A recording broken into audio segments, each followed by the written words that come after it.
Welcome to the first live episode of the Learning Club with me, Bharat Agarwal. VIT Pune has a very rich legacy of activities in culture, music, and dance and drama. Today, our guest, he is a national icon. He is a person who has made his mark at the national level in the area of music. And we are so proud that he has been part of this VIT Pune's tradition. Many a times, people in the batches which passed out between 1995 and 2000 always refer that I was a senior to this man. I was a junior to this man. They call him the unlikely rock star. He needs no introduction. Please join your hands to welcome Mahesh Kale.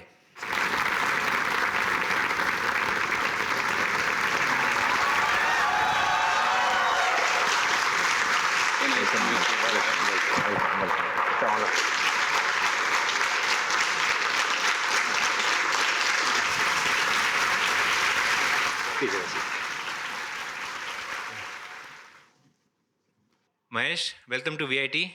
I should say welcome back to your home. How does it feel? It feels like I was here yesterday and I'm coming back. Uh, Although we did not have an auditorium at that time, most of our non academic or cultural activities were being done in a semi constructed building at the time. So you guys are pampered. But it feels great. It is always wonderful to come back to your alma mater. The formative years uh, of yours are, I think, something that you will remember the rest of your life. So do I. So I'm very grateful to be back to VIT. Thank you, Bharat, so much for inviting me here. Once again, it's an honor, Mahesh. Post your graduation, which I think was 1999, you worked for 18 months as an engineer. Where did you work and what was that stint like? I worked for a company called indiaproperties.com, which was one of the fastest growing real estate portals at the time. I knew that I wanted to do my master's, but being from a middle class family, I wanted to make sure that I was able to apply to at least six universities, which means I needed an X amount of money. So I applied for this job. I got it and I worked as a web developer and then as a project manager for a good 18 months. You already had a future waiting for you in music. Yet you pursued two master's degree, one in engineering and one I believe in media and arts. Why do you feel the need? You know, I knew I had a future in music, as in, I never imagined myself not doing music at any time, but I never imagined myself doing music full time either. As in, I started singing from an age where music was my go to place. And your go to place is always available to you. It doesn't have to do anything with a career or whatever else. So, like I said, having been raised in a middle class family, sustenance was given more importance than excellence in art at the time. And I understood and recognized why. So I did an engineering, and then I went to the US to do my masters in multimedia engineering, and subsequently I did another masters in engineering management. When did you feel it's the right time that you do professional music? Or I would say, what was that aha moment that came to you? See, instead of the aha moment, I thought it would be a haha moment to do a third masters. But if I closed my eyes, this is what I tried to do. I tried to close my eyes and think of what gives me most happiness and what I see myself doing after 20 years, 30 years, 40 years from now. The answer was singing. And then I had to take a leap of faith. I gave myself a year. My Wife was very supportive of the decision, and it has been 15, 20 years since. I think this is one of the rarest of the rare stories. That's quite amazing, and that's a big lesson for all students. But sometime in life, it is important that you realize your passion, and in fact, you invest in your passion. They say great performers have a moment on stage where they feel one with music and audiences. What is that moment like for you? It's very hard to put it in words because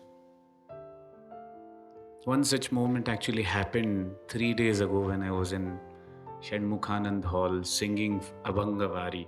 Abhangs are one of my, they're very close to my heart. You know, there is a moment where you feel you have reached a place that is otherwise beyond your reach, and it is not your capability but your prayers that got you there.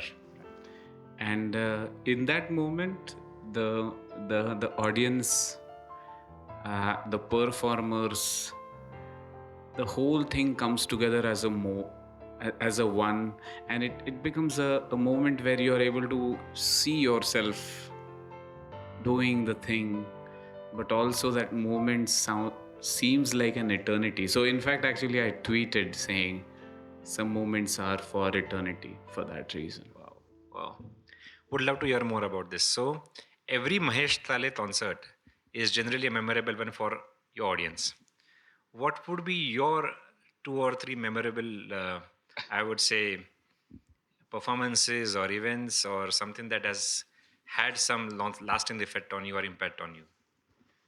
There are actually quite a few to count, but I think 2011 I sang in Savai Gandharv Sangeet Mahotsav. It is considered as an all stars festival where if you sung at the festival, you have arrived at the scene. Uh, it was a special because it was the first one I have subsequently sung 3 times so far.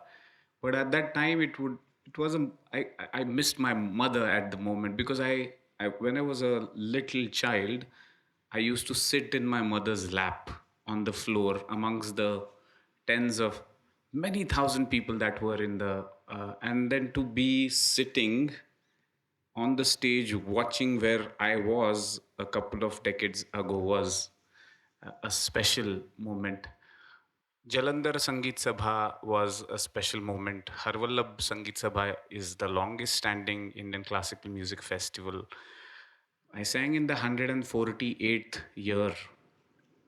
I actually took stage at 1:30 a.m. in the morning. I was concluding the festival.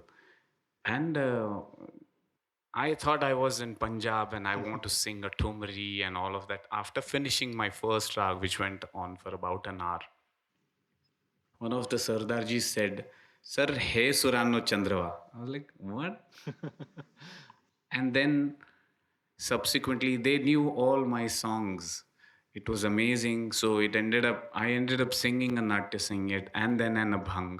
And at the end, when I sang the Rag Bahar, they actually showered flower petals on me. To get that kind of a reception at 3 o'clock, it was December. December is very severe in Punjab. Was very special. So, There's a third one actually. A few years ago, I co-created a program called Song of the Divine okay. with Professor Anna Schulz, who was at the time a professor of South Asian studies at Stanford University. In a discussion, do people really know what kirtan is? They know this is kirtan because of some visual representation. There's a person who stands and he sings and he says stories, but beyond that, do people actually know what it is? And then the consensus was not really. And then we decided to host a program as a part of the Kirtan Symposium that Stanford University hosted. And there were a lot of non Indian American folks. And I remember there was a house full of people who were chanting Vitobba Rakumai. And it was quite surreal to see white people go Vitobba Lakumai, Vitobba. I felt like It is wonderful to share your culture, to share your music with people at large, and to see them lap it up and appreciate was also a very special moment for me. Mahesh, thank you so much. Means what you just said. Um, the easiest way to create friendship, bonds, relationships, one of the medium is music. What are the challenges of being the musician, or what has been the challenges of this musician journey that you are going through, and what you have gone through so far? Uh, One, you cannot work remotely, so that is a definite challenge. I am a million miler, and it is great because sometimes the crew on board already knows my preferences, but it also feels a little embarrassing. uh, then you are going across time zones, so you are jet lagged. As I was mentioning, I was singing in Stanford University on the 25th. I got on a plane on 26th. I arrived on 28th because you lose time coming here. And on the same evening, I was singing in Pune. And then a day and a half later, I was singing in Pimpri. The next day, I was in Mumbai. And then I took an early morning train from to Baroda, and then I was singing in Baroda.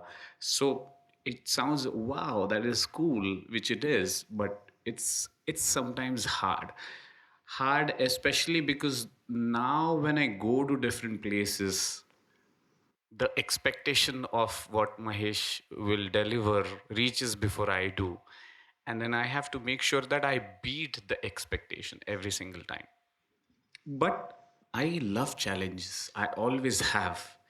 And it is challenges that keeps you going and striding and bring the best within you. So these are a few challenges that are thrown at you.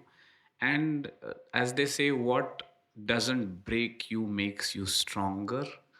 It can take a toll on your physical body, but your mind is so focused, the razor sharp focus of your mind is so intense that it makes the body go along with it. So if you love what you do, I think these challenges just become opportunities to up your game, and that is what I look at it as. Of course, a proud engineer from, at least for us, a proud engineer from VIT Pune. How has engineering helped you in your music journey? You know, many people said you just did engineering, one seat someone else would have taken. But I always think, not every grain that you consume shows a mark, but it becomes you. So I think uh, engineering has taught me the discipline, algorithmizing random processes where I'm able to sort things, look at it objectively, deal with situations more pragmatically. These are all things that engineering as a discipline demands and teaches you. That's about engineering. Let's come back to music. What role would music play in a person's life who is actually not into music but into a corporate job or into business or something like that?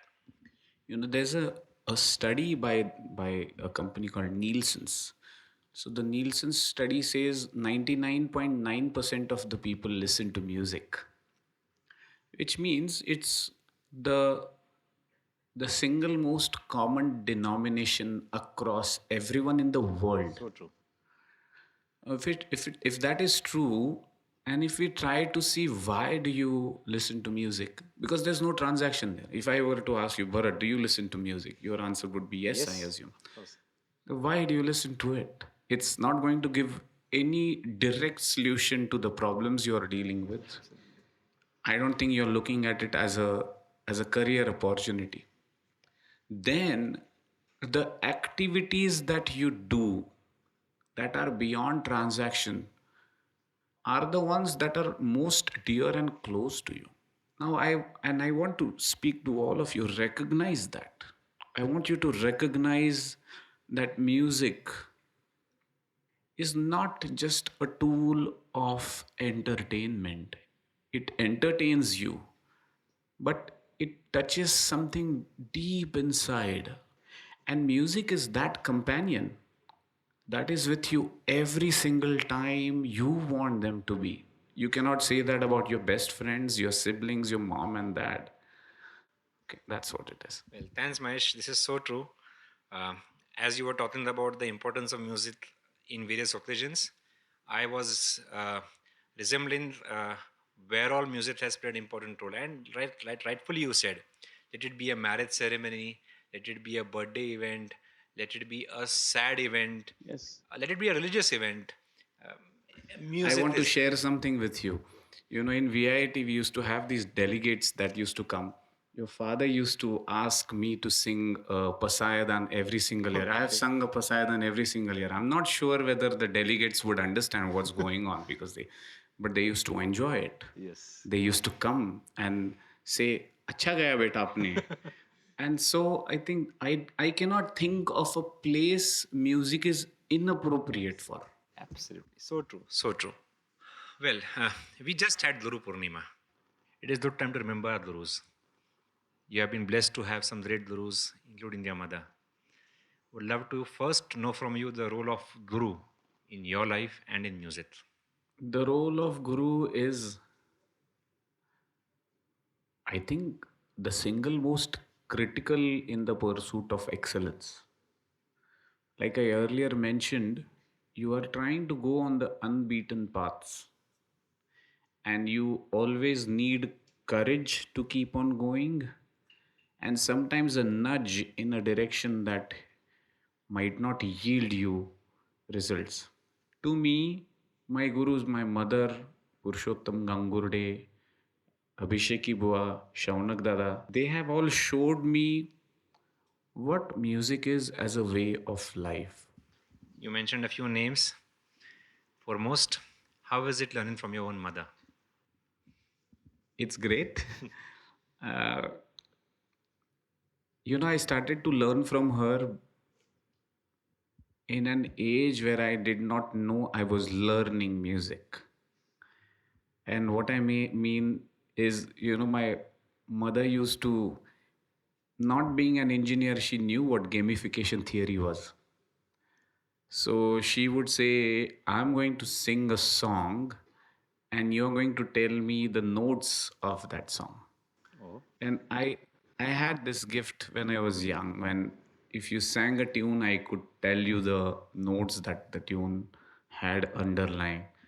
So then she used to start with simple tunes and make them complex and more complex and all of that. Then she used to say, okay, I'm going to sing a song and you have to tell me what tal that song is in. wow. And it would be just her without any accompaniment. Then I have to listen to it carefully, try to see how it is metered, and then say, oh, this is ektal, this is chaptal, and all of that. So my music began as a game. And then when I was old enough to hold attention and sit on the floor for an hour, then it subsequently changed to formal learning. But that is how it was learning with my mother. She was very compassionate. My mother told me a story when I was young, saying, 3 to 6 in the morning is called Brahma Muhurt. Yes. And Saraswati comes and checks every single household to see who's working. If you do the riyaz in that time, the Saraswati will keep her hand on your head. So getting up was very challenging. So my mother used to in early morning put some water to warm up on the stove, and she used to dip a towel in that. And when I would fall asleep, she would just dab my eyes with that. And at the time, I did not understand how beautiful, how committed she was, because she's your mother, this is what she does. That is how it was. But now looking back again, I realize how much of effort she had to put just so that I would do what will arm we with music, going into Abhishek Bua's household, and then facing the world as a musician now. Wow. I think many a times we underestimate or we take for granted the efforts put in by our parents. And on that, I want all of you to frequently call your mother, your father, your grandparents. Please call them. Let them know that you love them. Wow. I know you're very busy. We are all very busy. But you don't know how much efforts it took them to bring you where you are right now. And it doesn't matter what you do for your parents, it's never going to be enough. Trust me. So, will you call them today after this is over? Yeah? Thumbs ups, please. Good. Thank you. You learned with Pandit Dandudeji. Tell us about that experience of yours. You know, this was just about the time when my voice was changing from the thin voice as a kid to the strong voice that I have now. This was around 8th standard, 7th or 8th standard, that my mother took me to Purushottam Gangurde sir. And he was very passionate about learning. He worked as a station director at the Bala Chitravani here. So I also got a rare opportunity to interview a few musicians. I interviewed Gajanan Rao Vatve on Wow. TV, and also a few other. I sang. Megharaja, Megharaja, Megharaja, Megharaja, Jaladharaya, Varasudya, Varasudya. I sang a jingle at the time. So many beautiful memories. It was wonderful to learn from him. What was your first day like with Pandit Abhishek ji? Abhisheki Bua, I went to his place after finishing a Kakad Aarti.